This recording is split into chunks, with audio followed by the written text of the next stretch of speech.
So what I tried to do with the book is I wanted to blend sort of some of the stories and things that have happened in this room that I think have been so culturally relevant with things that you guys don't know about me. So I talk about personal stories and family stuff and things that I haven't opened up that much about, in some cases that I haven't opened up about at all before. And I sort of blend that to sort of how I sort of came to be here right now and how that relates to everything else politically.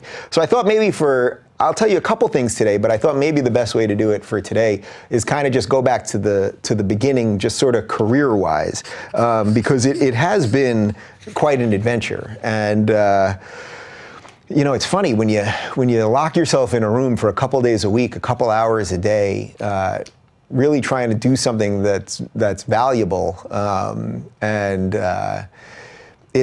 it can really make you just sort of rethink everything. And I think not just rethink everything, I think it can really help you solidify a lot of the things that you think. So I think one of the things that I've really learned in the last 6 months or so as I've been writing this, and especially in the last couple months, as it really was getting whittled down into something, especially towards the end when I really wanted to say something new and different,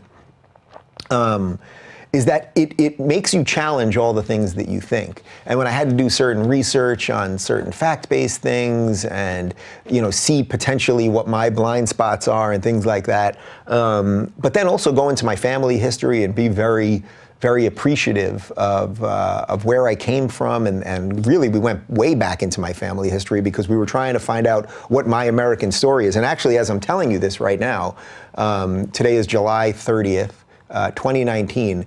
My dad is not watching this right now, I don't think, because he is at his retirement party. My dad turned 72 months ago, and he's retiring after, you know, a 45-year career. He's worked at the same sales company in Midtown Manhattan for the last 34 years. I think it's 34 years. He just celebrated this year, and he's retiring next week. So it seems sort of fitting to me as I'm writing this sort of family story and all of this that my dad, maybe he's watching this. Maybe you guys are watching right now. Dad, how are you if you're watching? At the retirement party, but it seems sort of fitting. Like my dad's retiring right now, and I'm writing this story about my family. But I'm not writing it to be an autobiography, and the book is not an autobiography, although there are personal stories. It's more to frame like what my story is that brings me here, that is so exactly the same as most of your stories are. So we were trying to break it down, and it's like on my dad's side, my great-great-grandparents were first-generation immigrants from Belarus. And my great-grandfather died while my grandfather was like 6 months old, and he had, I think, 5 brothers and sisters, and they were living, it's the same old story that everybody hears. They were living in the Lower East Side, which is where all the immigrants, especially from Eastern Europe, that came through Ellis Island, that they all lived, and it was like, you know, basically 1 bedroom with 5 or 6 kids. And then my widowed great-grandmother and my grandfather, they grew up with just absolutely nothing. And then he worked, I remember my grandfather, Grandpa Artie on my dad's side, he died when I was in 2nd grade, but I remember being around 1st grade or something, and he was a great golfer. And I have a couple of his hole-in-one statues in the green room over there.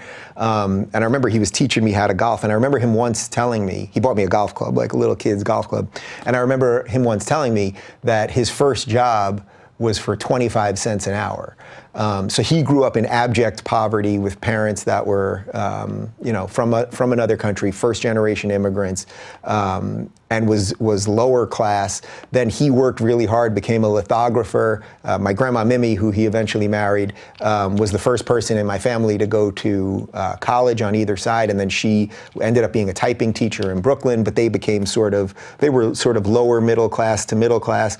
Then my parents moved on from that and became middle class to upper middle class. I'm doing okay now. Like, it's the great American story that it doesn't matter whether you're Italian or Jewish or Irish or Latino or black or white or whatever it is. It's like we all have these stories in our families. And I wanted to sort of illustrate that, because I think one of the things that we're fighting right now is there is a feeling out there that somehow this experiment of America is somehow wrong. or is a bust, or we should feel guilty about it or something like that.